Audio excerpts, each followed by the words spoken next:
Maupo tayo. Magandang hapon sa inyo lahat.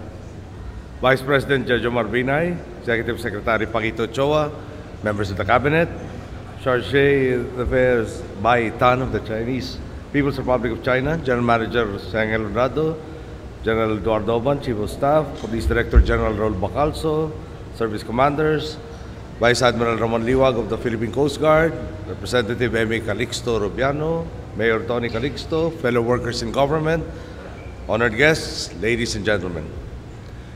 Ngayong gabi, tutungo po tayo sa isang state visit sa People's Republic of China upang paunlakan ang imbitasyon ni kagalang-galang Pangulong Hu Jintao.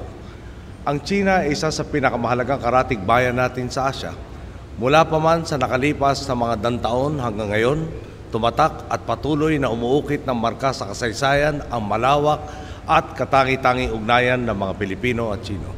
Sa panig nating gobyerno, lubos po nating pinapahalagahan at pinapangalagaan ang ating relasyon at kooperasyon, hindi lamang bilang magkarehiyon, kundi bilang mga bansang may mayamang kultural at historikal na ugnayan. Sagisag ang pagbisita natin ito sa pagnanais nating mapabuti pa ang ating pagkakaunawaan at mapaigting pa ang ating ugnayang panlabas.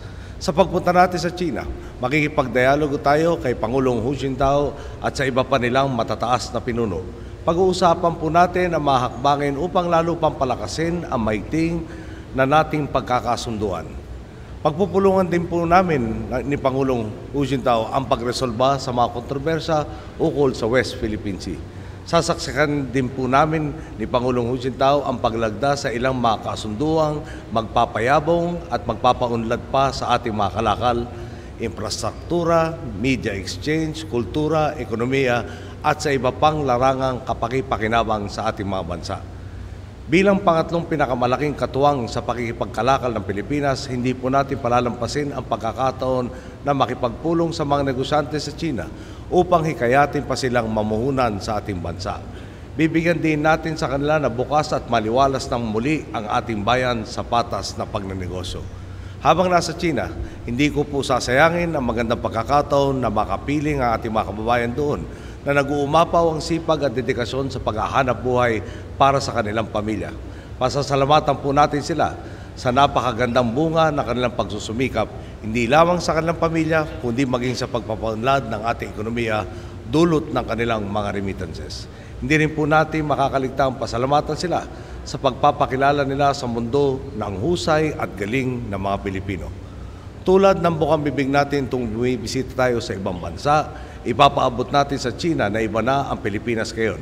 Mas maayos sa pamamahala, mas masigasig sa pagtataguyod ng mga reforma, mas maaliwalas ang pagnenegosyo, at mas dinamiko at maasahan na tayong bansa sa rehiyon.